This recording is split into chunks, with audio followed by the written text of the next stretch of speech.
एक झूठ, एक जुर्म, चाहे कितनी भी गहराई में क्यों ना गाड़ दिया गया हो, एक ना एक दिन वो कब्र खोदकर मुजरिम को बेनकाब करता है। Crime never pays. आज का ये केस हाल ही का है, पूरे देश के जहन में बिल्कुल ताज़ा है।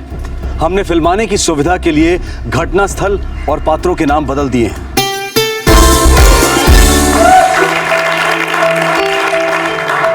Hello friends, welcome to yet another episode of Dil Se बोल। दिल से बोल, दिल खोल के बोल में आज आ रहे हैं सूरत गुजरात से श्रुति और जगदीश। दोस्तों, जोरदार तालियों के साथ स्वागत कीजिए श्रुति और जगदीश का। Welcome Shruti, welcome Jagdish to our show. तो श्रुति और जगदीश, क्या है आपकी स्टोरी? हमने 3 साल पहले भाग के शादी की और अब तो हमारी 1 साल की बच्ची भी है। तो कभी इन 3 सालों में घर वालों से कांटेक्ट हुआ या फिर उनसे मिलने की कोशिश की? नहीं। दिल तो करता होगा ना? हाँ, करता है। उनके आशीर्वाद का हमें इंतजार है। उनके बिना अधूरा अधूरा सा लगता है। श्रुति और जगदीश, तुम दोनों 3 साल से अपने माता पिता से मिलने के लिए तरस गए, तो हमने सोचा क्यों ना आज ही तुम्हें उनसे मिलवा दिया जाए। दोनों पार्टीज को पता नहीं है कि वो आज एक दूसरे से मिलने वाले हैं। हमारी तरफ से ये सिर्फ एक प्रयास है कि हम दोनों पार्टीज के बीच सुलह करा पाएं। दोस्तों, ये एक मौका है दिल वालों को दिल खोलकर अपने जज्बातों का इजहार करने का। क्यों रे, तुम लोगों को लगा आज संडे है तो माधव सेठ घर पर होंगे, तुम लोग इधर अपना काम धाम छोड़कर मजे करोगे, क्यों? हैं? क्या रे जावेद, ये सोफा तो शुक्रवार को डिलीवर होना चाहिए था ना, और तू अभी तक इस पर वैक्सीन नहीं चढ़ा रहा है। सेठ, वैक्सीन तो कल ही आया है, परसों तक माल डिलीवर हो जाएगा। देख जावेद, अगर ये कल डिलीवर नहीं हुआ ना तो तू परसों आकर अपनी आखिरी तनख्वाह लेके जाना, समझ गया? और हाँ, जितना तेरा बनता है ना उससे भी आधा काट कर दूंगा तुझे। पर मुंह क्या देख रहा है? चल फटाफट काम कर, चल। और तुम लोग भी, सब लोग अपने काम पे लग जाओ फटाफट, डिलीवर करते नहीं हो टाइम पे। सॉरी माधव सेठ, वो घर वाली जबरदस्ती मंदिर घसीट ले गई, इसलिए थोड़ा लेट हो गया। तेरे इस थोड़ा लेट के चक्कर में ना मेरा काफी नुकसान हो रहा है, और मुझे संडे को भी आकर यहाँ इन गधों पर सवार होना पड़ता है। सारे के सारे काम जो नहीं है। आप टेंशन मत लो ना सेठ, आप घर जाओ, मैं देखता हूँ इनको।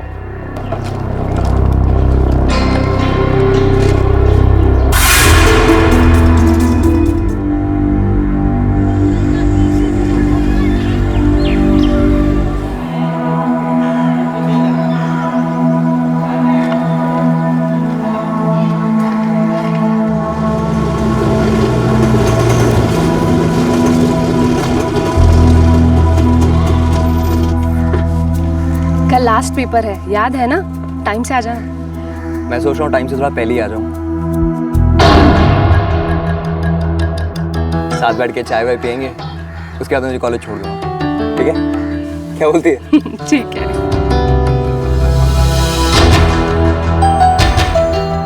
तो कल पक्का फिल्म चलेंगे।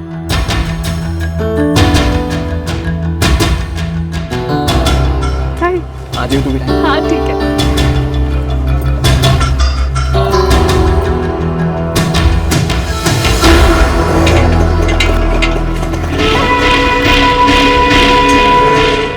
बाबा, तू मला फक्त ड्रॉप कर दो, घर से कॉलेज, कॉलेज से घर, बस, और कुछ भी नहीं है। खोटा सांगू नको वैभवी। हाँ ही देखी मैंने, कॉलेज से घर के बीच में चल रहा था ना ये सब। हाँ, क्या हो रहा है तुम दोनों के बीच में? कुछ भी नहीं बाबा। कुछ नहीं? हाँ शीला, तू बता क्या लफड़ा है ये हमारी वैभवी और वो 3rd class auto rickshaw driver के बीच में क्या चल रहा है? नहीं, वो ऐसा है। कैसा है? क्या है? और कब से है? देख शीला, मैं तुझे पहले ही बता रहा हूँ, जल्दी बता दे, वरना मुझसे बुरा कोई नहीं होगा। नहीं, मुझे भी 1-2 बार डाउट हुआ था, मैंने उसे वार्निंग दी थी।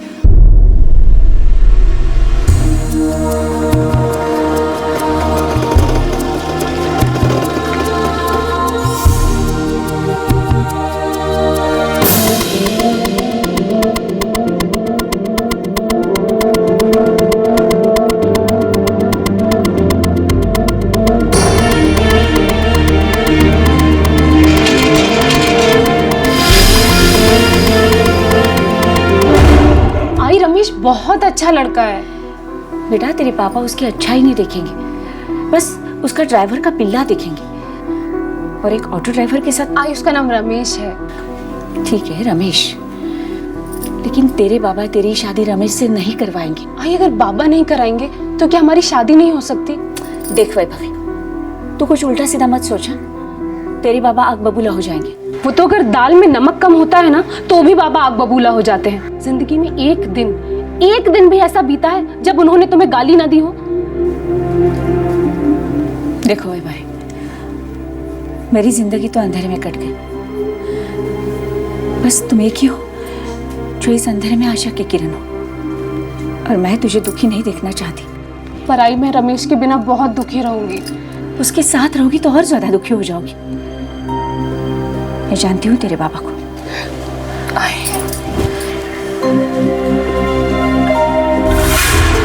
बहुत हो गया इसका कॉलेज वॉलेज, वहां कुछ अच्छा सिखाने के बजाय दिमाग में गन भर देते हैं ये लोग। आज से इसका घर से बाहर निकलना बंद। शीला, समझा दे इसको।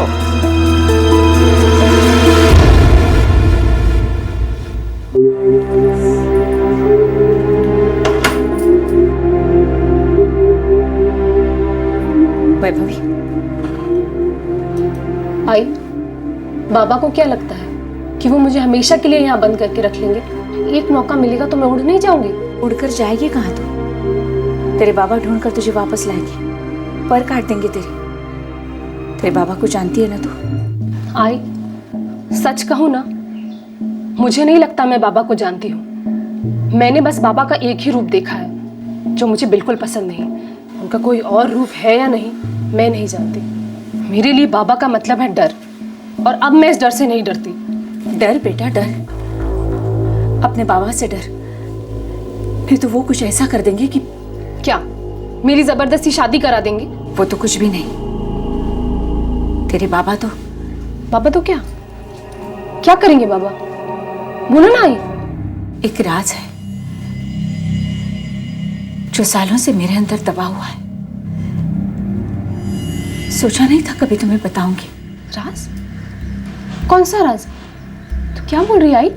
बता मुझे। सुन सकेगी? तू मुझसे क्या छुपा रही है आई? बता मुझे, बोल।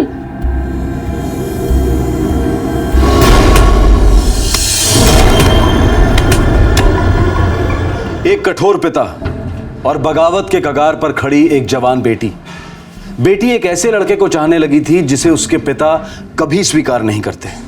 दूसरी ओर लड़की की मां अपने दिल में एक राज छुपाए बैठी थी। यह राज जानकर 20 साल की बेटी कैसे रिएक्ट करती? यह राज उसके पिता को ऐसे भयंकर रूप में पेश करने वाला था जिससे उसकी जिंदगी उथल पुथल हो सकती थी। यह राज वैभवी के लिए एक दस्तक थी कि उसकी और ऑटो रिक्शा ड्राइवर रमेश की प्रेम कहानी खून से लिखे जाने की संभावना थी। अब सवाल यह था कि वैभवी इस राज को जानने के बाद घुटने टेक देती या फिर डट कर बगावत करती।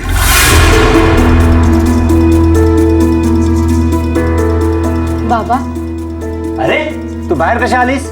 हाँ, किसने दरवाजा खोला? अरे शीला। बाबा मला माफ करा, कल मेरा आखिरी पेपर है, सेकेंड ईयर का फाइनल एग्जाम है बाबा। मैं आपके हाथ जोड़ती हूँ बाबा, प्लीज़ मुझे एग्ज़ाम लिखने जाने दीजिए। मैं प्रॉमिस करती हूँ ऐसा कुछ नहीं करूँगी जिससे आपको मुझे फिर इस तरह डांटना पड़े। प्लीज़ बाबा। ठीक है, लेकिन एक बात याद रखना वैभवी, मेरे पीठ में छुरा घोपने की सोचना भी मत, क्योंकि गद्दारी मुझे बिल्कुल भी पसंद नहीं है, खास तौर से अपने लोगों की गद्दारी। समझ गई बाबा, मैं कोई गद्दारी नहीं करूँगी। ठीक है, जा एग्जाम दे दे। थैंक यू बाबा।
वैभवी, मैं तेरे बारे में बहुत सीरियस हूँ।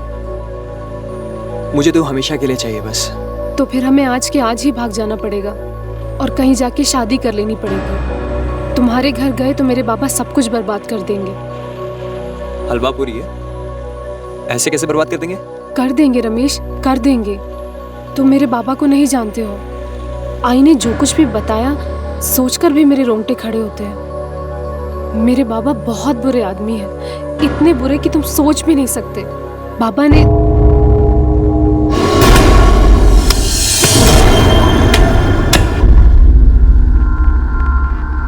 क्या किया बाबा ने?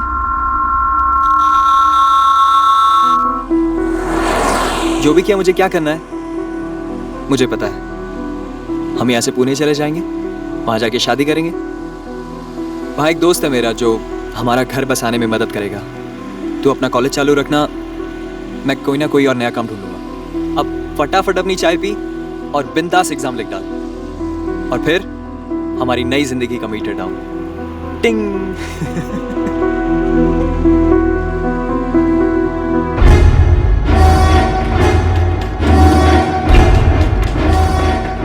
सेल ऑफ है? क्या मतलब है गुरुदेव? सेठ, मैं कॉलेज गया तो वो लोग बोले एग्जाम कब का खत्म हो गया है। फिर मैंने वैभवी के सेल फोन पे ट्राई मारा, स्विच ऑफ है। और वो ऑटो रिक्शा वाला। ऑटो रिक्शा वाला? उसका क्या? उसका मोबाइल भी स्विच ऑफ आ रहा है। और उसका वो ऑटो रिक्शा वो मालिक को लौटा चुका है और बोला है नौकरी छोड़ के जा रहा है। सेठ, कुछ तो गड़बड़ है।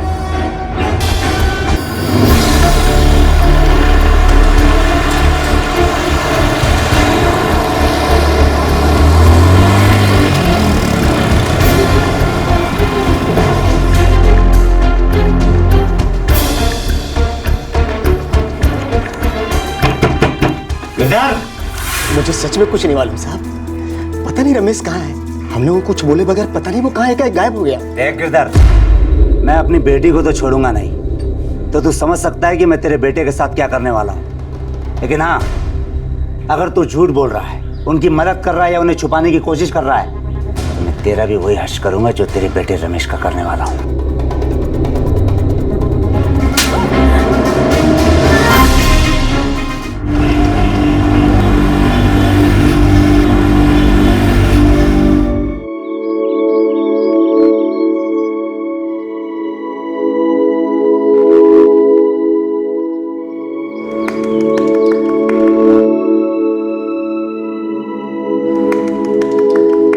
यार रमेश और वैभवी, हमारा घर छोटा है पर दिल इतना छोटा नहीं है। जब तक हो सकेगा तुम दोनों की देखभाल करेंगे।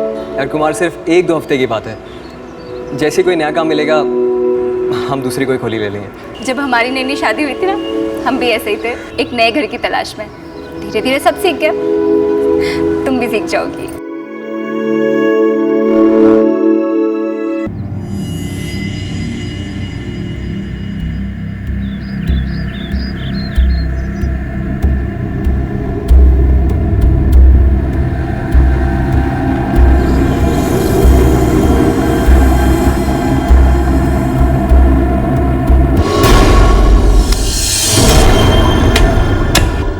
एक राज है। कौन सा राज?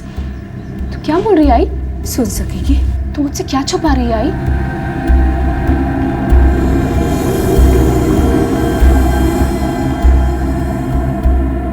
वैभवी की मां शीला कुछ ऐसा जानती थी जिसकी वजह से उसे वैभवी की जान की फिक्र हो रही थी। शीला ने यह बात वैभवी को बताई थी और वैभवी ये बात सुनकर डर गई थी, पर फिर भी उसने बगावत करने की हिम्मत की और अब वो अपने पति रमेश के साथ पुणे में गुमनाम जिंदगी बसर कर रही थी। लेकिन कब तक?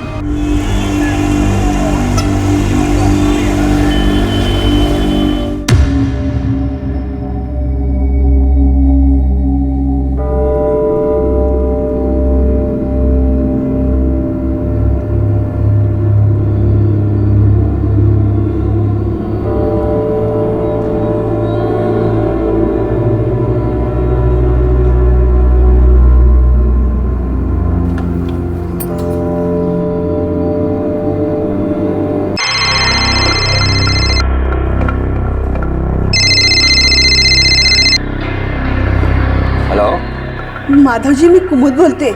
कुमुद म्हापसेकर। हाँ कुमुद जी, नमस्कार। गणेश की कोई खबर?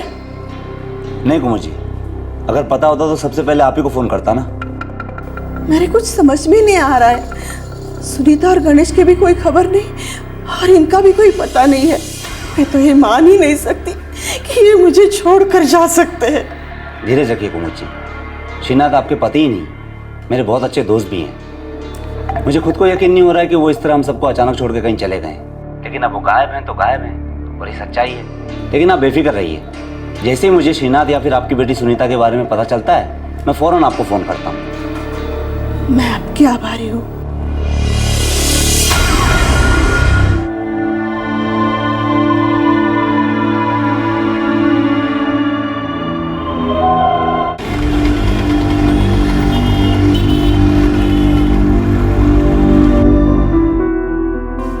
एक टैक्सी ड्राइवर से दोस्ती हुई है, रात की शिफ्ट देने को रेडी है।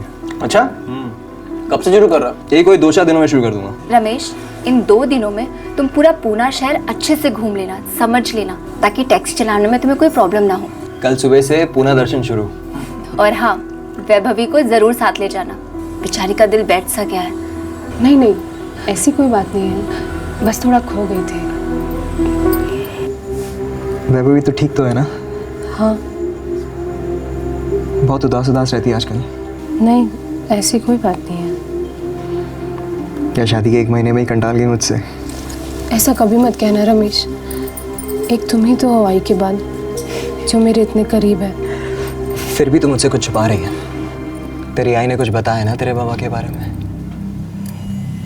और आज तूने अभी तक नहीं खोला है मुझसे। क्या भरोसा नहीं है मुझ पे?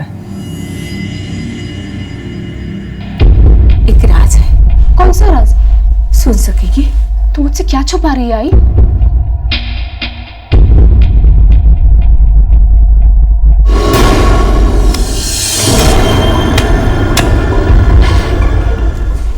तुझे तेरी आई की याद आती है ना? मुझे भी मेरी आई बाबा की याद आती है। रमेश, मुझे आई की बहुत याद आती है।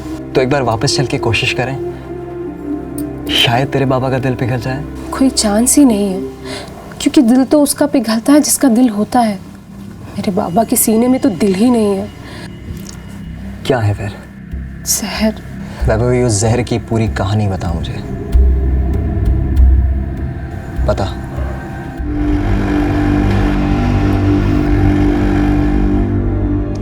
देख यार, अपने माँ बाप को कौन दुखी करना चाहता है, लेकिन तेरे माँ बाप को खुश करने के चक्कर में कहीं वैभवी का बाप तुम दोनों में झपट पड़ा तो तू समझ ले, कहीं तुम लोगों की स्टोरी शुरू होने से पहले ही द एंड ना हो जाए। समझा यार, लेकिन वैभवी को अपनी आई की सॉलिड याद आती है। मुझसे देखा नहीं जाता उसकी बात। थोड़ा टाइम दे उसको।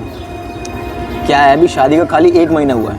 हाँ, 4-6 महीने और गुजर जाने दे, हो सकता है उसके बाद उसके बाप का गुस्सा और ठंडा पड़ जाए थोड़ा। अब पता नहीं क्या होगा क्या नहीं होगा यार। मैंने फिल्मों में देखा है, भागे हुए जोड़े को लोग गले लगा लेते हैं, माफ कर देते हैं। हम लोगों का क्या होगा राम जाने। सुनिए, 2 मिनट है आपके पास?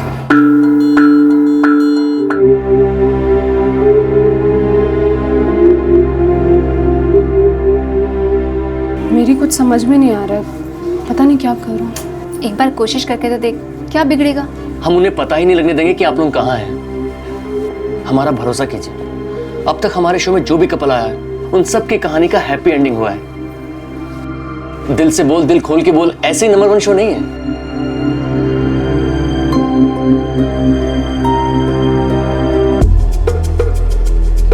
हे आसिफ, पुलिस से कपल मिला है। कंफर्म्ड? कैमरे पे आएंगे? पक्का आएंगे। बैठ। लड़की के माँ बाप के घर का पता है, नायगांव में रहते हैं। लड़के के माँ बाप तो राजी थे। पर वो स्टूडियो आएंगे, कैमरे के सामने आएंगे? मैं उन्हें मना लूंगा। अच्छा, तूने रमेश और वैभवी को ये तो नहीं बताया ना कि ऑन कैमरा माँ बाप से मीटिंग होगी? अरे नहीं बॉस, इतना काम तो आता है मुझे। That's good. तो वी शूट ऑन सैटरडे, सारी तैयारी कर देना। वैसे भी we are 1 story shot. Okay, so let's get rolling. Sure. Cool.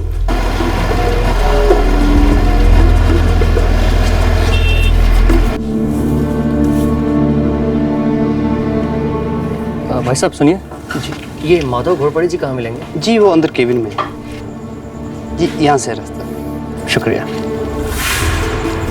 दिल से बोल, दिल खोल के बोल मेरी बेटी कहाँ है? हमारे शो के कुछ रूल्स हैं, उसके हिसाब से हम आपको इस वक्त ये तो नहीं बता सकते कि वैभवी कहाँ है। लेकिन हाँ सर, अगर आप हमारे शो पर आते हैं तो आप अपनी बेटी से मिल ज़रूर सकते हैं। देखिए माधव जी, हमारा शो दिल से बोल दिल खोल के बोल एक ही मकसद से चलता है, भागे हुए जोड़ों को अपने माँ बाप से मिलाना और आखिर में सबको खुश देखना।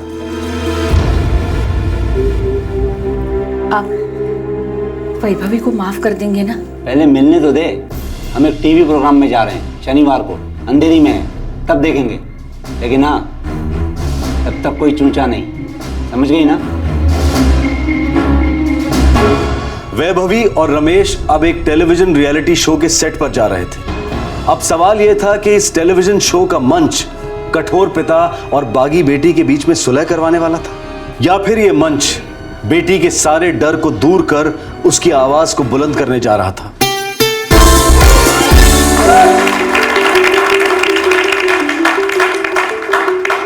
हेलो फ्रेंड्स, हमारे एक और एपिसोड में आप सभी का तहे दिल से स्वागत है, जिसका नाम है दिल से बोल दिल खोल के बोल में आप मिलिए वैभवी और रमेश से, जो मुंबई के पास नायगांव से आए हैं। इन दोनों ने हाल ही में अपने अपने घरों को छोड़कर भागकर शादी की है। तो friends, please welcome Vaibhavi and Ramesh.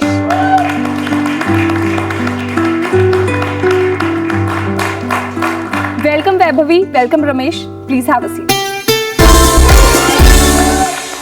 तो वैभवी और रमेश, क्या आप दोनों शॉक होंगे, डर जाएंगे या फिर खुश हो उठेंगे अगर हम वैभवी के माता पिता को अभी इसी वक्त आपके सामने ले आए? क्या मेरी आई है? हाँ वैभवी, और तुम्हारे पिताजी भी। दोनों आज यहाँ ये जानते हुए आए हैं कि वो आज यहाँ हमारे शो में अपनी भागी हुई बेटी से फिर एक बार मिलेंगे।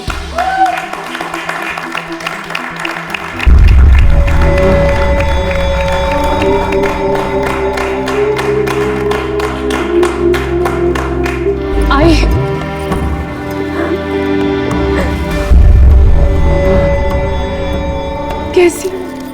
तू कैसी बेटा? Welcome Sheela ji, welcome Madhav ji, please do have a seat. Madhav ji, जब आपकी वैभवी एक रिक्शा ड्राइवर रमेश से प्यार कर बैठी तो आप दोनों पर बहुत गुस्सा हुए थे, क्या ये बात सही है? हाँ, सही है। फिर वैभवी घर से भागी, रमेश से शादी की और अब उसकी पत्नी बनकर काफी खुश है। तो क्या आपको नहीं लगता कि आपको इन दोनों को अपना लेना चाहिए? इन दोनों की खुशी की खातिर ही सही, इन दोनों को माफ कर देना चाहिए। मैं वैभवी को अपनाने के लिए तैयार हूँ। माधव जी, वैभवी अब रमेश की पत्नी है, रमेश के बिना वैभवी अधूरी है। तो क्या हम ये समझ लें कि आप वैभवी के साथ साथ रमेश को भी अपनाने के लिए तैयार हैं? मुझे इससे कोई फर्क नहीं पड़ता कि ये हमें अपनाए या नहीं। मेरे लिए मेरी आई ही सब कुछ है, और वैसे भी बाबा के उस घर में मैं कभी कदम नहीं रखूंगी। अरे इन्हें तो अपना बाबा कहने भी मुझे शर्म आती है। वैभवी, तेरी इतनी हिम्मत, तू मेरी बेइज्जती कर रही है। मैं इधर बड़ा दिल दिखाकर तुझे माफ कर रहा हूँ और तू पुराना राग लाप रही है। हाँ? माधव जी प्लीज शांत हो जाइए, प्लीज। मस्त मसाला आया। एक काम कर, प्रियंका को बोल आग में और तेल डाले। प्रियंका चालू रखो और हाइप कर। प्रियंका, मैं 2 महीने से इतनी परेशान हूँ, मुझे अपनी आई की इतनी चिंता होती थी। मैं सिर्फ अपनी आई से मिलना चाहती थी, क्योंकि मुझे डर था कि बाबा मुझे नहीं बल्कि मेरी आई को कुछ कर देंगे, क्योंकि ये तो कुछ भी कर सकते हैं।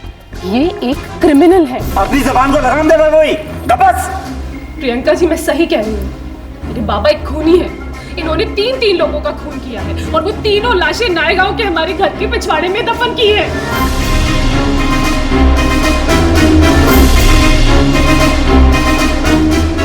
वैभवी, ये तुम क्या कह रही हो? कहीं तुम गुस्से में आकर मनगढ़ंत कहानियां तो नहीं बना रही हो? जी नहीं प्रियंका जी, मैं सच बोल रही हूँ।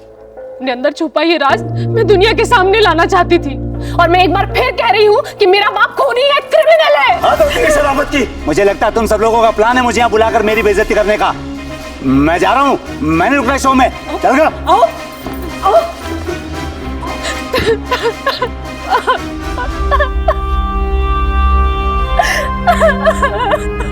वैभवी, शांत हो जाओ वैभवी, शांत हो जाओ। हेलो प्रियंका। अच्छा प्रियंका, एनर्जी टिप होने मत देना। हाई रखना और जितना हो सके उतना मसाला नहीं छोड़ लेना। हम पुलिस को बाद में इन्फॉर्म करेंगे। Okay, continue, good work. एक टीवी रियलिटी शो की शूटिंग के दौरान वैभवी का ब्रेकडाउन हुआ टीवी कैमरास के सामने। इस जज्बाती माहौल में वैभवी ने सारी दुनिया के सामने खुलासा किया कि उसके बाबा खूनी हैं। उन्होंने 3 लोगों का कत्ल किया है। इन तीनों मर्डर्स के बारे में कोई नहीं जानता था। इस तरह से बेनकाब किए जाने पर माधव घोर पड़े, हक्का बक्का रह गया।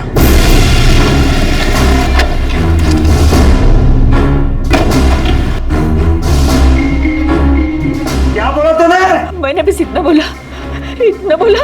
कितना कितना बोला? वैभवी, तुम जो कुछ भी जानती हो बता दो हमें। कब पता चला तुम्हें कि तुम्हारे बाबा ने ऐसा किया? सर 1 महीने पहले। कैसे? आई ने बताया। एक राज है। कौन सा राज? सुन सकेगी? तू मुझसे क्या छुपा रही है आई? बता मुझे, बोल।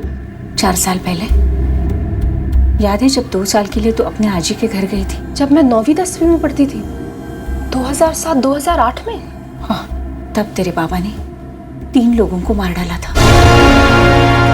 आई, तू काय बोलतीस?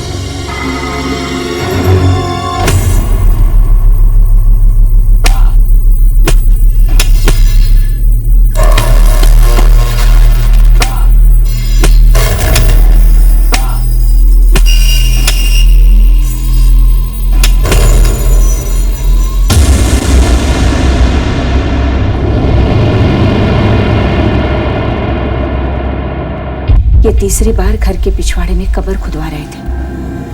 पहले 2 बार जब गड्ढे खुदवाए थे तब मैंने उनसे पूछा, सुनिए जी, घर के पिछवाड़े में क्या हो रहा है? तेरे काम की बात नहीं है। अपने आँख कान मुंह तीनों बंद रख, समझ गए क्या? जीवनवाड़। तीसरी बार जब खुदाई हो रही थी तब मुझे असलियत का पता चला। गड्ढा क्यों खुद रहा था और तेरे बाबा ने क्या किया।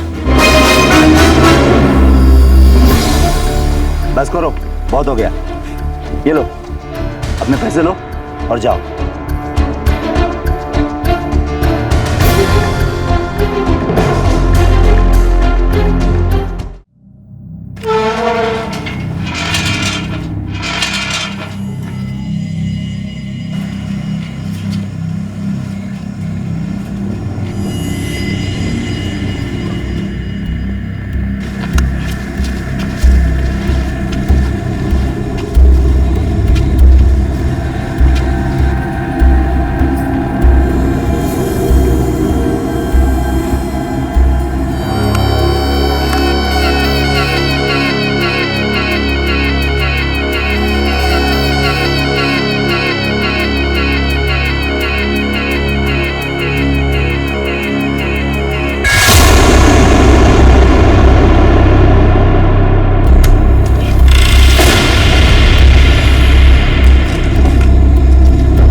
तेरे बाबा पहले तुझे मार डालेंगे और बाद में तेरे रमेश को।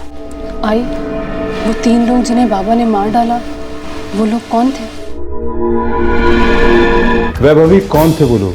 वो 3 लोग जिन्हें तुम्हारे बाबा ने मार डाला, जानती हो तुम उन्हें? नहीं सर, मैं उन लोगों को नहीं जानती, आई जानती है। मुझे सिर्फ इतना पता है कि हमारे घर के पिछवाड़े में 3 लोगों को मार के दफनाया गया है।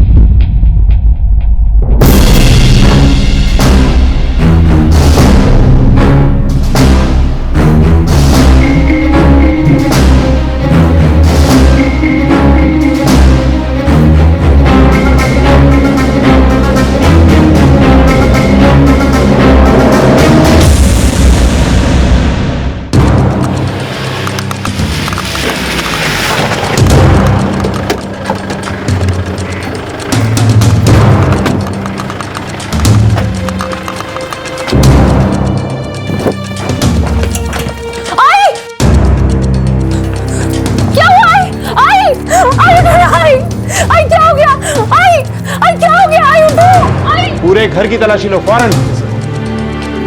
रमेश देखो ना, आई को क्या हो गया?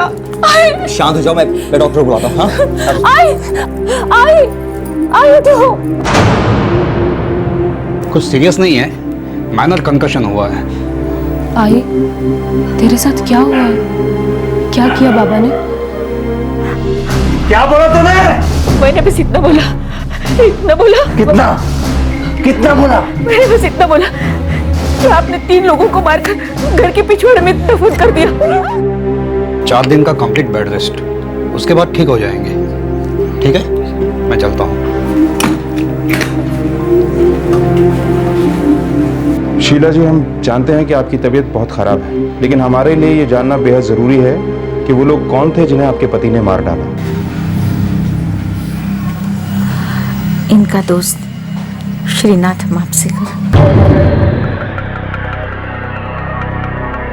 माधव जी, मैं कुमुद बोलते, कुमुद मापसेकर। हाँ कुमुद जी, नमस्कार। मैं तो ये मान ही नहीं सकती कि ये मुझे छोड़कर जा सकते हैं। धीरज रखिए कुमुद जी, श्रीनाथ आपके पति ही नहीं, मेरे बहुत अच्छे दोस्त भी हैं। श्रीनाथ की बेटी सुनीता मापसेकर और इनका एक कामगार गणेश, जिससे सुनीता ने शादी की थी। गुरुदेव, ये सोफे की डिलीवरी अब तक क्यों नहीं हुई है? गणेश भाई सोफा कल पहुंच जाएगा। लेकिन बात तो आज की हुई थी। वो गणेश भाई रह गया, मतलब दिमाग से निकल गया था। दिमाग से निकल गया?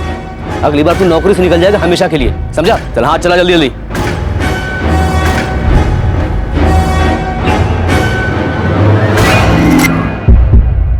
ये 2008 की बात है ना? जी। और इतने साल ये जुर्म छुपाया गया। जुर्म छुपाना भी एक जुर्म है शीला जी।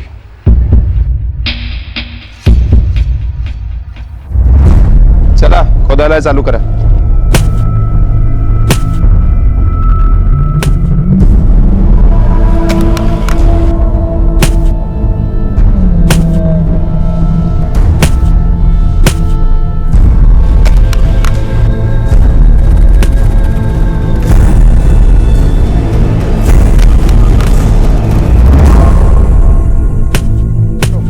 इन कंगालों को फॉरेंसिक लैब भेज दो। सोफा फैक्ट्री पर रेड करो। 4 साल से दफन इन 3 लोगों के कंकाल माधव घोरपड़े के घर के पिछवाड़े से बरामद किए गए। चौंकाने वाली बात यह थी कि पुलिस फाइल्स में इन तीनों की कोई मिसिंग कंप्लेंट नहीं थी। और सबसे बड़ा राज अब भी खुलना बाकी था कि माधव घोरपड़े ने इन तीनों की हत्या क्यों की थी।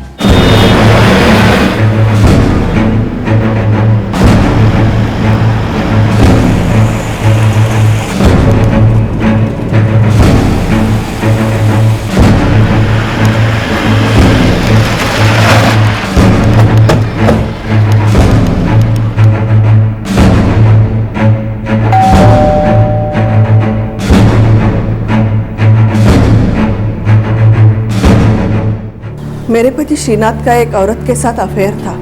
जब मुझे पता चला तो उन्होंने साफ इनकार कर दिया।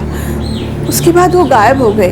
मुझे लगा वो मुझे छोड़कर चले गए। कुमुद जी, आपके पति 4 साल से गायब है, आपकी बेटी सुनीता 4 साल से गायब है और आपका दामाद गणेश भी 4 साल से गायब है। आपको कभी भी किसी पे कोई शक नहीं हुआ? कभी भी आप पुलिस के पास नहीं गई, कोई कंप्लेंट नहीं की? मेरे पति के मर्जी के खिलाफ सुनीता ने गणेश के साथ शादी की थी। मिसेस कुमुद मापसेकर, हमें आपसे कहते हुए खेद हो रहा है कि आपके पति, आपकी बेटी और आपका दामाद अब इस दुनिया में नहीं है। क्या हुआ उनके साथ? कत्ल। कत्ल? किसने? माधव घोरपड़े ने। लेकिन माधव जी तो मेरे पति के दोस्त थे और गणेश भी उनके यहाँ काम करता था। हम भी ये पता लगाने की कोशिश कर रहे हैं कि उन्होंने ऐसा क्यों किया। खैर, हमें 3 कंकाल मिले जो श्रीनाथ, सुनीता और गणेश के हो सकते हैं। ये कहाँ से मिले आपको? माधव घोरपड़े के घर के पिछवाड़े से। साहब, माधव सेठ 2 दिन से दिखाई नहीं दिए हैं और गुरुदेव भाई भी 2 दिन से काम पे नहीं आए हैं। ये गुरुदेव रहता कहाँ है? जूही चंद्रा में चंडीगढ़ मंदिर के पीछे रहता है साहब। यहाँ इस सोफा वर्कशॉप पे नजर रखना। जी सर। चलो।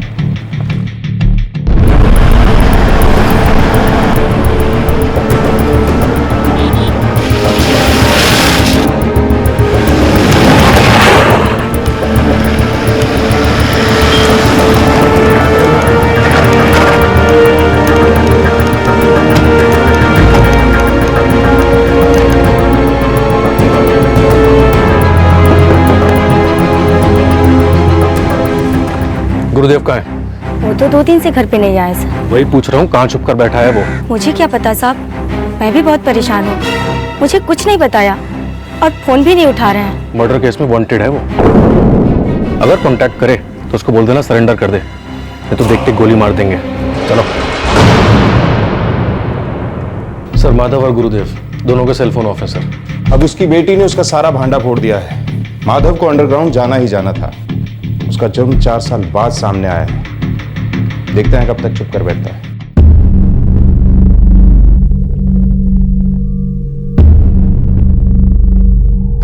सर, साफ समझ में आ रहा है कि 2 मेल थे और एक फीमेल थी। बोन डेंसिटी से तो ये लग रहा है कि एक मेल अधेड़ उम्र का था और दूसरे मेल फीमेल यंग थे। लेकिन ये पता लगाना आसान नहीं है कि ये तीनों वही लोग हैं। ये तीनों 4 साल से लापता है। कोई सोच भी नहीं सकता कि इनका कत्ल हुआ हो। माधव घोरपड़े की पत्नी शीला ही इन तीनों मर्डर्स के बारे में जानती थी। बस वही एक गवाह है। लेकिन सर, हम अभी तक ये नहीं जानते कि माधव ने इन तीनों का कत्ल कर क्यों डाला। एक उसका जिगरी दोस्त था, दूसरा उसका मुलाजिम और लड़की मुलाजिम की बीवी और दोस्त की बेटी थी। 4 साल पुराना हत्याकांड। पीड़ित और मुजरिम दोनों एक दूसरे से अच्छी तरह परिचित। एक तरफ पुलिस आरोपी तक पहुंचने में अपनी सारी ताकत लगा रही थी और दूसरी तरफ इस संगीन जुर्म के पीछे की सच्चाई जानने की कोशिश भी कर रही थी। तुझे तो पता है ना, तेरे बाबा से कुछ भी बात करना बेकार है। इतनी जिद्दी, इतना गुस्सा, इतनी मारकाट। मुझे पता है, तुमने बहुत झेला है, बहुत सहा है, मुझसे कहीं कहीं ज्यादा। लेकिन बुरा तो मुझे इस बात का लग रहा है कि इस राज के बारे में मैं इतने दिन चुप बैठी। सही बात तो ये होती कि अगर मैं हिम्मत बांधती, आगे बढ़ती और पुलिस को सच सच बता देती। कहाँ से लाती इतनी हिम्मत आई? अपने आप को सजा मत दे। डर की सुई अच्छे अच्छों के होठ सिल देती है।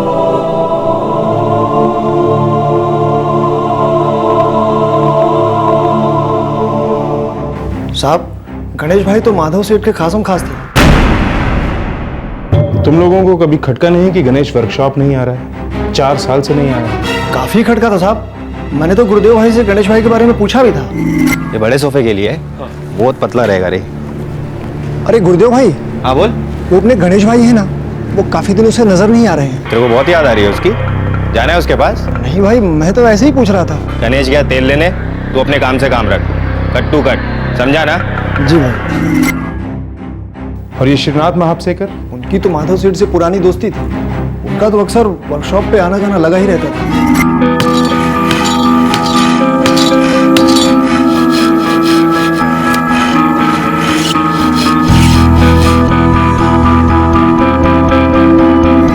सर, ये श्रीनाथ मापसेकर पैसा उधार पर देता था।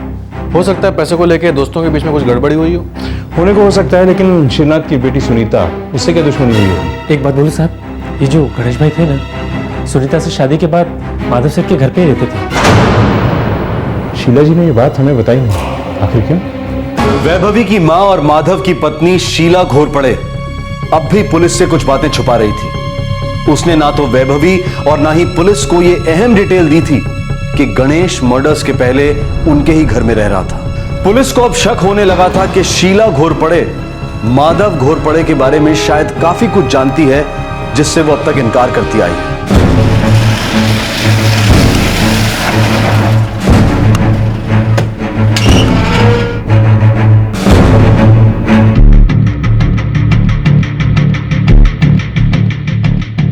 शीला जी, सच सच बताइए, आपको पता था ना कि आपके पति माधव ने सुनीता और उसके पिता श्रीनाथ को पहले मार डाला और उसके बाद गणेश को?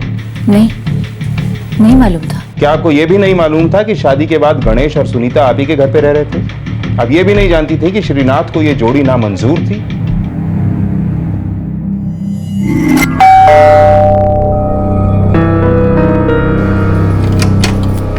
ये गणेश आती है। बेटा सुनीता, तू पढ़िए।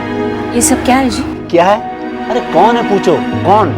ये देख, ये गणेश, तू इसे जानती है। और ये सुनीता, श्रीनाथ की बेटी, तू इसे भी जानती है। अब ये जान ले, इन दोनों की शादी हो गई है और अब ये हमारे घर में रहेंगे। ये हमारे घर में क्यों रहेंगे? क्योंकि मैं कह रहा हूँ इसलिए, समझ गई? आज से ऊपर के कमरे में ये दोनों रहेंगे। ये सुनीता, गणेश तो बने ये।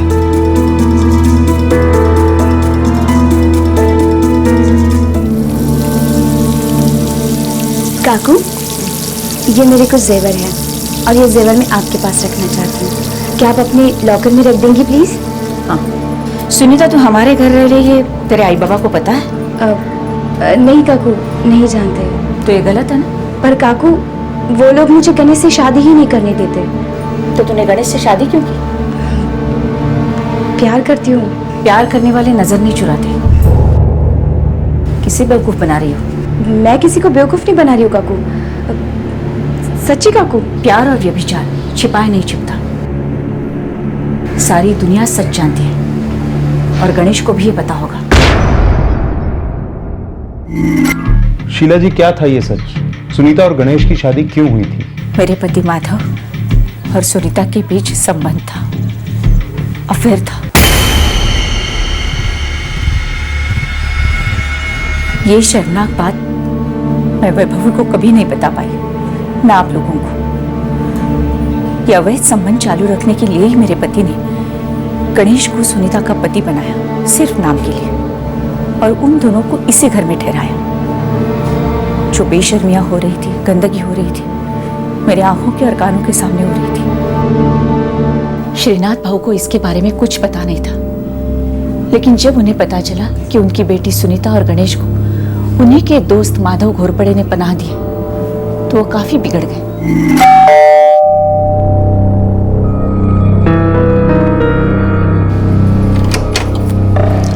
माधव कहाँ है? मेरी बेटी सुनीता कहाँ है? एक तो मेरी बेटी ने मेरे पीठ में छुरा घोपा, ऊपर से माधव तूने भी।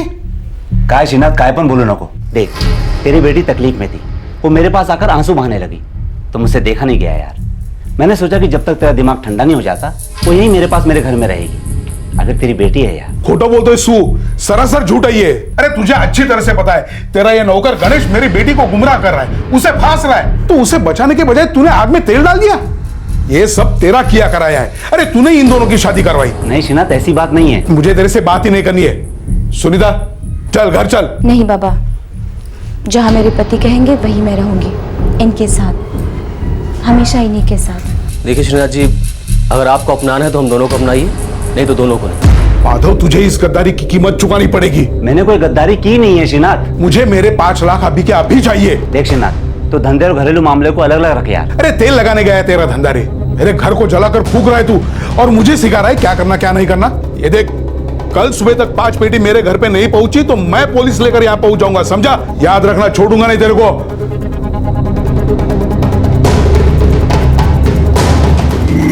उस दिन के बाद श्रीनाथ भाऊ को ना कभी मैंने देखा, ना उनके बारे में कुछ सुना।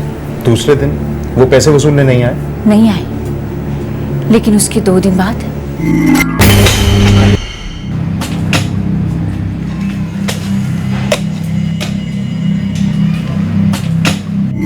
जब मैंने पहली बार खुदाई का काम देखा तो मेरे पति ने उसके बारे में कुछ भी बताने से इनकार किया। सुनिए जी, घर के पिछवाड़े में क्या हो रहा है? ये काम की बात नहीं है, अपने आँख कान मुंह तीनों बंद रख। लेकिन जब सुनीता गायब हुई तब भी आपने उनसे कोई सवाल नहीं किया? नहीं, पहले तो मुझे लगा सुनीता अपने आई बाबा के घर वापस चली गई है। गणेश, क्या हम कल मेरे आई बाबा से मिलने जा सकते हैं? बस एक बार हो आते हैं। देखो सुनीता, कोई फायदा नहीं, तुम्हारे बाबा हमें अपना आशीर्वाद कभी नहीं देंगे। गणेश, मुझे मेरे बाबा की बहुत फिक्र हो रही है। वो यहाँ पैसे वापस लेने आने वाले थे, पर अभी तक नहीं आए। मेरा तो जी ही घबरा रहा है, कहीं उनकी तबीयत तो खराब नहीं हुई? तुम्हारे बाबा को कुछ नहीं हुआ है। आपको कैसे पता? वो मैं उनसे मिला था, मैंने उनके पैसे वापस लौटा दिए। वो अब तुम दोनों की जिंदगी में कभी दखल नहीं देंगे। फिर भी गणेश, मैं उनसे मिलना चाहती हूँ। आई की भी बहुत याद आ रही है। अच्छा ठीक है गणेश, घेऊन जा रेला, माँ बाप से मिलवा दे, इसका दिल बहल जाएगा। ठीक है, खुश? दूसरे ही दिन गणेश और सुनीता यहाँ से निकल गए, बस उसके बाद कभी नहीं लौटे। और फिर घर का पिछवाड़ा एक और बार खोदा गया।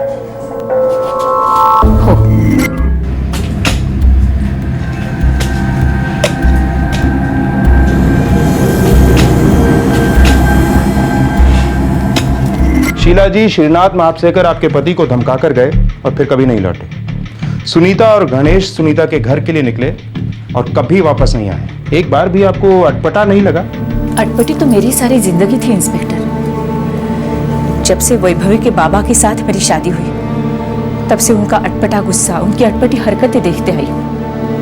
वो कभी किसी को शांति से जीने नहीं देती। डर तो मुझे भी लग रहा था कि श्रीनाथ भाऊ और सुनीता के साथ कुछ तो हुआ है, लेकिन ये हुआ होगा ऐसा कभी नहीं सोचा था। और फिर एक दिन, अरे शीला, वो सुनीता ने तेरे पास गहने रखने को दिए थे क्या? हाँ दिए थे। जा लेके आ। वो सुनीता कहाँ है? जितना बोला उतना कर, समझी ना? जा गहने ले आ। वो सुनीता और गणेश को एक नई जगह मिल गई है, वो लोग अब यहाँ वापस नहीं आएंगे। अब जा लेके आ।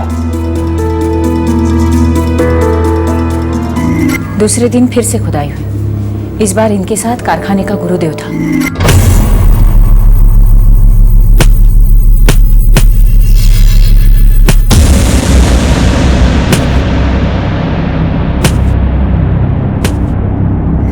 फिर रात को मैंने देखा मेरे पति और गुरुदेव एक लाश को दफन कर रहे थे।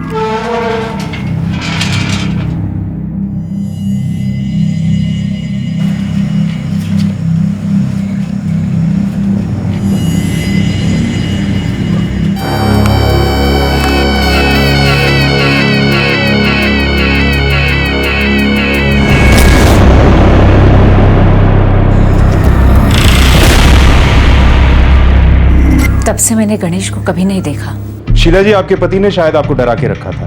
उनकी मुट्ठी में आप बेबस थी शायद, लेकिन कानून की नजरों में आप गुनहगार हैं। आप इस जुर्म में बराबर के हिस्सेदार हैं। मर्डर्स के बारे में जानते हुए भी आप चुप रहे हैं। अरेस्ट तो आपको करना ही होगा। ये क्या बात हुई सर? अगर आई ने मुझे नहीं बताया होता तो ये सच कभी सबके सामने नहीं आता। और आप मेरे बाबा को नहीं जानते, वो मेरी आई को बहुत डरा कर रखते हैं। वैभवी, तुम भी तो डर कर अगले 4 साल तक चुप बैठ सकती थी। तुम पर भी उतना ही दबाव, उतना ही डर था अपने बाबा का, लेकिन नहीं, तुमने बहादुरी दिखाई। 3 कत्लों का पर्दाफाश किया, वही 3 कत्ल जो तुम्हारी आई ने 4 साल तक छुपा के रखे। अरेस्ट तो इन्हें करना ही होगा। अरेस्ट करो। मेरी आई ने कुछ नहीं किया है। आई ने कुछ नहीं किया। आई बेकसूर है। आई को छोड़ दो। वैभवी प्लीज। आई ने कुछ नहीं किया। आई बेकसूर है। रमेश, आई ने कुछ नहीं किया। शांत हो जाओ। एक खौफनाक हत्याकांड और इस संगीन जुर्म को छुपाने के खौफनाक तरीके। अब कोई संदेह नहीं था कि 3-3 मर्डर्स हुए थे। अब भी कुछ गड़े मुर्दे उखड़ने बाकी थे। दोनों मुख्य आरोपी अब तक फरार थे। नहीं सर, ऐसी वैसी कोई भी मूवमेंट नहीं है यहाँ पर। 3 दिनों से ना माधव आया यहाँ पर, ना गुरुदेव, और कोई कॉल्स भी नहीं हुए हैं यहाँ से। घनश्याम, विजिल ढीला मत छोड़ना। कभी ना कभी धंधे पर लौटना पड़ेगा उन्हें। कब तक दूर रह सकते हैं? हाँ, चलते हो। सर, सोफा यूनिट के सप्लायर से भी पूछताछ की। उन शोरूम्स में भी गया जहां उसका फिनिश माल बिकता है। कहीं कुछ पता नहीं चला सर। लगता है ये माधव हवा हो गया सर।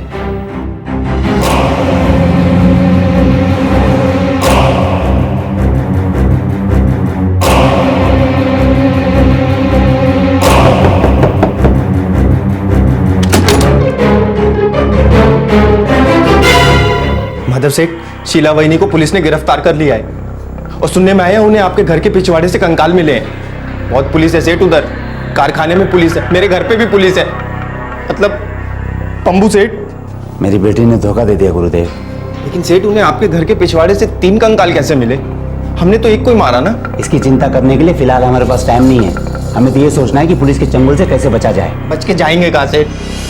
मेरी बीवी है वहाँ, छोटे छोटे बच्चे हैं, उन्हें छोड़ के कहाँ जाऊंगा और करूंगा क्या सेठ? देख गुरुदेव, इस मर्डर केस में तू भी उतना ही शामिल है जितना कि मैं। अगर वापस गए ना, 14 साल की जेल होगी, तब तेरे भी बच्चों क्या होगा? हाँ, और हाँ, एक बात अपने भेजे में अच्छी तरीके से घुसेड़ ले। अगर मेरे साथ गद्दारी करने की सोचेगा ना, तो एक और कब्र खोदने में मुझे ज्यादा टाइम नहीं लगेगा। तेरी कब्र। कंकाल बुरी हालत में है कुमुच, लेकिन हमारी फॉरेंसिक टीम पूरा जोर लगाए हुए है। आप पूरे दावे के साथ कैसे कह सकते हो कि वो कंकाल मेरे पति और मेरी बेटी का ही है? आप 4 साल तक बिना कंप्लेंट किए पूरे दावे के साथ चुप बैठी रही, एक कंप्लेंट तक नहीं की। शीला जी सब कुछ जानकर 4 साल तक चुप रही। अब जाके उन्होंने स्टेटमेंट दिया है कि उनके पति माधव घोरपड़े ने जिन 3 लोगों का कत्ल किया उनमें आपकी बेटी और आपके पति भी थे, और माधव के एम्प्लॉय गणेश भी। और जिस तरह से तीनों एकदम से गायब हुए हैं, हमें पूरा शक है कि ये तीनों कंकाल उन्हीं के हैं।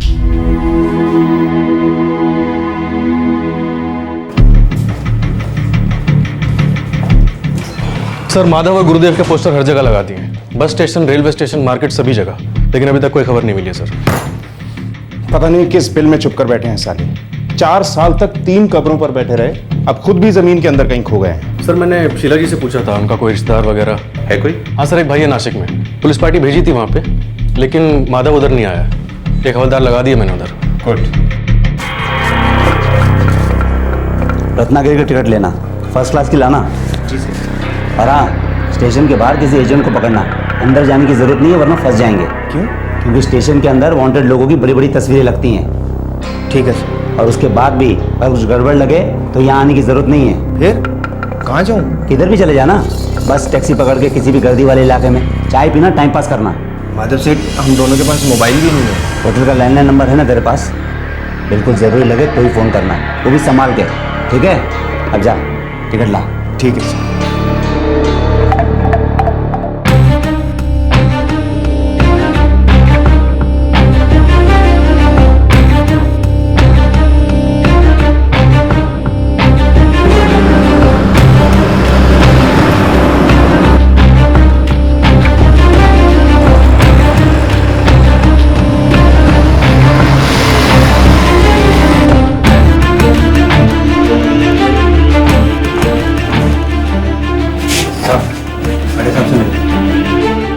साहब, मेरे को मालूम है हम लोग ज्यादा दूर नहीं जा सकते।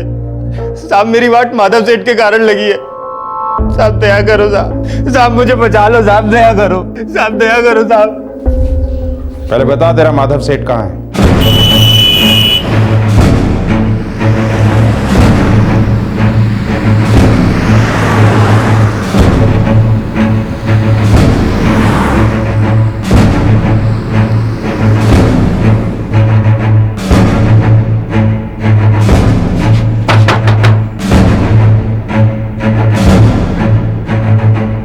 बिना कोई भी सवाल पूछे अभी के अभी तुझे ठोक कर यहीं गाड़ने का मूड, लेकिन ड्यूटी मूड नहीं देखती।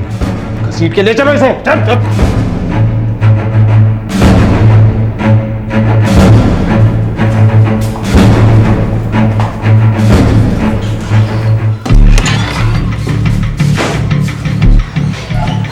साहब, मेरे छोटे छोटे बच्चों की कसम खाता हूँ साहब, मैं सिर्फ गणेश के खून में ही शामिल था। मुझे बाकी के दोनों खून के बारे में कुछ नहीं मालूम साहब। माधव घोरपड़े, तेरे घर के पिछवाड़े में सालों से काफी कुछ दफन रहा है। वक्त आ गया है सब कुछ बाहर निकालने का। एक, तेरे पास दूसरा कोई चारा भी नहीं है। बोलेगा नहीं तो जिंदा गाड़ के बुलवाएंगे तेरे से, समझा क्या?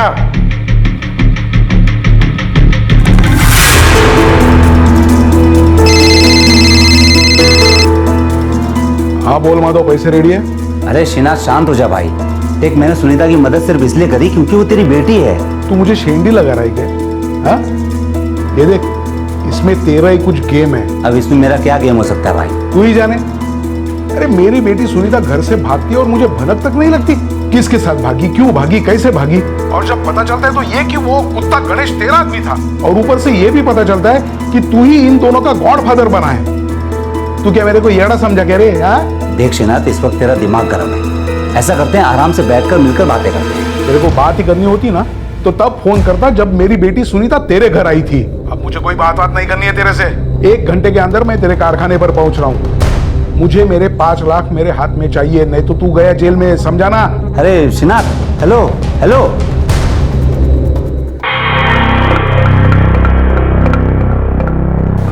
गणेश, इकड़े आया सेठ। इस पागल श्रीनाथ के दिन भर गए लगता है। ये मेरे, तेरे और सुनीता के लिए मुसीबत खड़ी कर सकता है। तो फिर करना क्या होगा सेठ? सारे वर्कर्स को आधे दिन की छुट्टी बोल दे, अभी के अभी। और फिर श्रीनाथ की छुट्टी कर देंगे पूरी जिंदगी के लिए।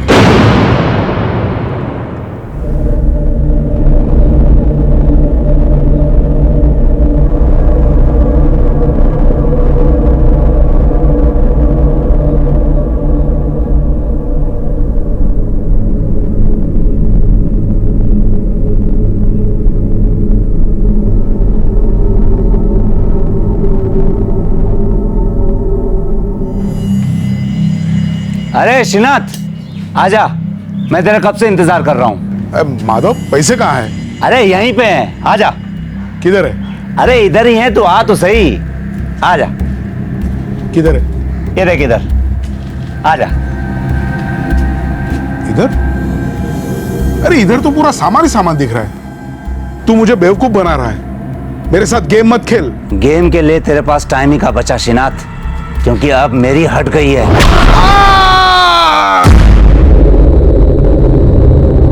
सेठ, अब इसकी लाशें क्या करेंगे?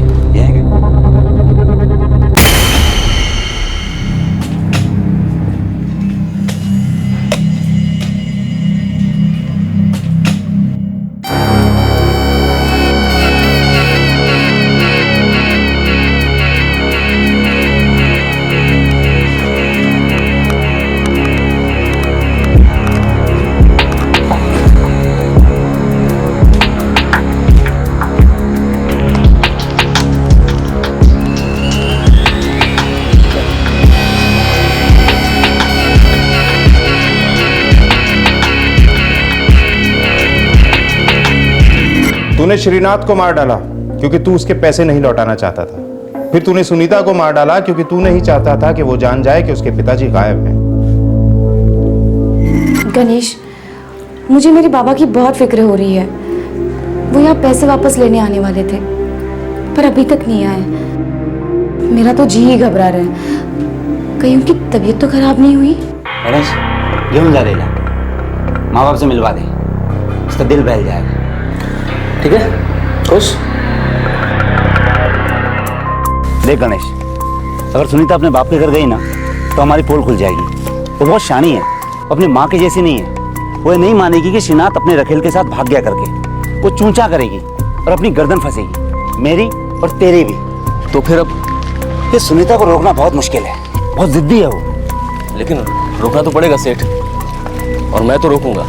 अच्छा है, तू मेरे जैसा सोच रहा है, लेकिन सिर्फ रोकने से काम नहीं चलेगा, उसे शांत भी करना पड़ेगा। देख, तू कल सुबह उसे घर से लेकर निकल जा। उससे कहना कि उसे उसके बाप के घर ले जा रहा है करके, और सीधे कारखाने लेकर आ जा। इसका मतलब कल कारखाने में सबकी आधे दिन की छुट्टी? तो वाकई बहुत शाना होता जा रहा है रे, हैं?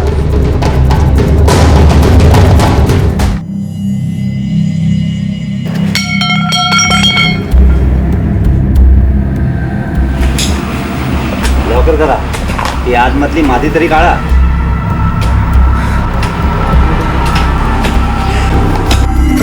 साहब, मुझे इन दोनों खून के बारे में कुछ भी मालूम नहीं था साहब। बस माधव सेठ ने कहा गणेश को ठिकाने लगाना है, और मेरी उससे पुरानी खुन्नस भी थी। खून करने जितनी खुन्नस? साहब, वो हमेशा नीचा दिखाता था, रौब जमाता था। और ये बात तुम्हारे इस चालाक माधव सेठ को पता थी। तुम्हारा फायदा उठाया इसने और तुम्हें पता तक नहीं चला। सेठ, सेठ मुझे बात करनी है। बोल। सेठ, मुझे नौकरी छोड़नी है। क्यों रे? क्योंकि आपने इस्तेमाल किया मेरा। कैसे? आपने सुनीता का भी इस्तेमाल किया अपनी भूख मिटाने के लिए। मैंने तो प्यार किया था उससे, सच्चा प्यार, लेकिन आपने मेरी शादी कराई उससे जबरदस्ती, ताकि आपका मस्ती मारना चलता रहे। देख गणेश, ये पुरानी बात है, इस पर मिट्टी डाल आप। दो लाशों पर मिट्टी डलवा चुके हैं आप। मेरा फायदा उठाया आपने। अरे दो मर्डर किए मैंने, और दोनों बेकसूर थे। गणेश, तू गलत सोच रहा है, और उससे भी ज्यादा तू गलत बोल रहा है। आप कुछ भी बोलो सेठ, लेकिन मुझे अंदर से बहुत गंदा महसूस हो रहा है। दो जाने लिए मैंने। ठीक है, निकल जा तू, और मुंह मत दिखाना मुझे अपना। सेठ, मेरे को नया काम शुरू करना है। तो जा ना। वो सुनीता के कुछ गहने हैं जो उसने भाभी को रखने के लिए दिए थे, आप मुझे वो दे दो, मैं लेकर चला जाऊंगा। फिर कभी आपको मुंह नहीं दिखाऊंगा, जाकर कहीं प्रायश्चित करूंगा। ठीक है गणेश, मैं तुझे रोकूंगा नहीं। अब जो तेरे अंदर से आवाज आ रही है उसे तो भगवान भी नहीं रोक सकता। ऐसा करता हूँ, मैं कल तुझे जेवर ला के दे देता हूँ, तू निकल जा कहीं भी, काशी मथुरा, खूब प्रायश्चित कर। ठीक है? ठीक है सेठ, मैं कल के कल निकल जाऊंगा जेवर लेकर यहाँ से। ठीक है, कल आ।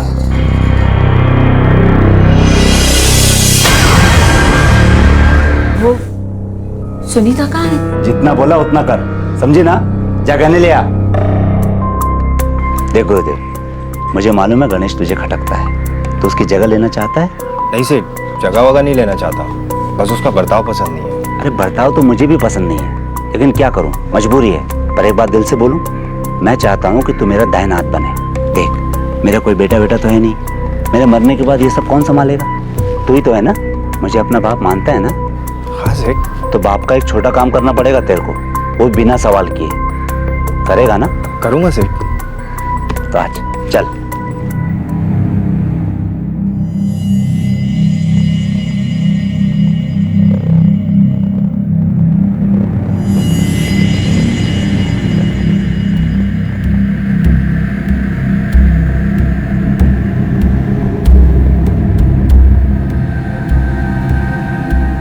सेठ, वो मुझे कुछ ठीक नहीं लग रहा है। क्यों रे? वो आपने सबको छुट्टी दे दी तो? पहले 2 बार जो आपने छुट्टी दी तो 2 लाशें बिछाई। तो तुझे क्या लगता है आज मैं तुझे मार डालूंगा? हाँ सेठ। सच बोलूं, जो तुझे लगता है ना वो बिल्कुल सही है। क्या? माधव घोरपड़े, तुम नॉर्मल नहीं हो, तुम्हारा दिमाग सड़ गया है, बीमार हो तुम। तुम्हारे जैसे क्रिमिनल सोसाइटी के लिए बहुत ज्यादा खतरनाक है। ले जाओ इन्हें। चलो तो चल।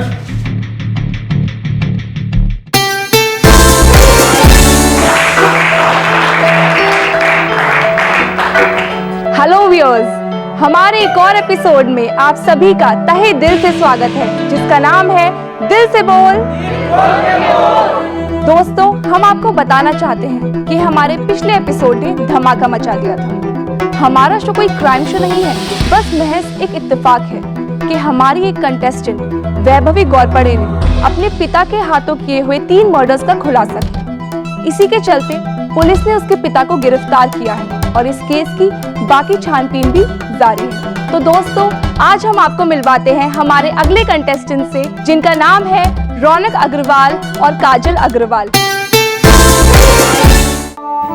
भाई, मुझे माफ कर दे, तेरी ये हालत मेरे कारण हुई है। नहीं गो, तेरे कारण सिर्फ अच्छा हुआ है। मुझे यहाँ हिम्मत मिलेगी कि मैं तेरे जैसी बनूं। तूने बहुत बहादुरी का काम किया है बेटा। मैं तो बस चलती रही, लेकिन तूने मुझे और उन सारी औरतों को एक राह दिखाई है जो डर कर जीती है। तो सही है बेटा।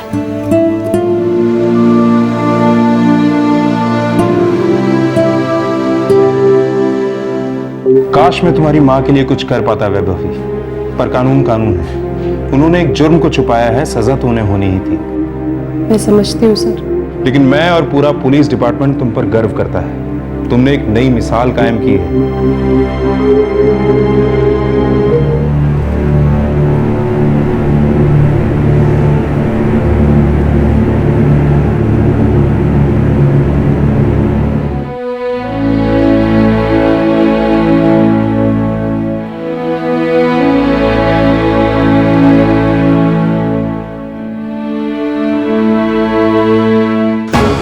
इस वक्त इस केस की एक एफआईआर लॉन्च की गई है। माधव घोरपड़े और गुरुदेव पर आईपीसी का सेक्शन 302 लागू किया गया है, जो कि हत्या का चार्ज है। साथ ही दफा 120B और 201 भी लागू हुई है, जो कि क्रिमिनल कॉन्स्पिरेसी और सबूत मिटाने के लिए है। यही सेक्शंस शीला घोरपड़े पर भी लागू हुए हैं। वैभवी अब अपने पति रमेश और उसके माता पिता के साथ रहती है। एक तरफ हम 20 वर्षीय वैभवी की बहादुरी की सराहना करते हैं कि उसने 4 साल पहले हुए मर्डर्स का खुलासा किया, जो कि उसके अपने पिता ने किए थे। किसी भी मापदंड से ये एक बेटी के लिए आसान नहीं था। दूसरी तरफ हम शॉक्ड हैं श्रीमती कुमुद मापसेकर के बर्ताव से, जिन्होंने 4 साल तक अपने पति और अपनी बेटी की मिसिंग रिपोर्ट नहीं लिखवाई, ये सोचकर कि वो दोनों घर से कहीं भाग गए हैं। तो फिर घर में बचा कौन था? क्या बचा था उनके बिना? लेकिन इससे भी बड़ा शौक ये है कि एक आदमी 3-3 कोल्ड ब्लडेड मर्डर्स करता है और फिर लाशों को घर के पिछवाड़े पेड़ पौधों की तरह गाड़ देता है और ऐसे जिंदगी बसर करता है मानो जैसे कुछ हुआ ही ना हो। उसकी पत्नी भी चुप रहती है, जो कि अपने आप में एक संगीन जुर्म है। वो सिर्फ तब राज खोलती है जब उसे अपनी बेटी की जिंदगी खतरे में दिखाई देती है। अगर वैभवी रमेश के साथ भागी नहीं होती तो शायद हम आपको ये एपिसोड ही नहीं दिखा रहे होते, लेकिन ऐसा होने के चांसेस बेहद कम थे। सालों से इस प्रोग्राम के मंच से हम ये कहते आ रहे हैं और कहते रहेंगे कि क्राइम नेवर पेज। जुर्म को जितना भी दफना दो, लेकिन कभी ना कभी सच का तूफान आता ही है और गड़े मुर्दे उठकर न्याय मांगते हैं। इस तरह के और भी एपिसोड देखने के लिए हमारे चैनल को सब्सक्राइब करें और बेल आइकन दबाना ना भूलें।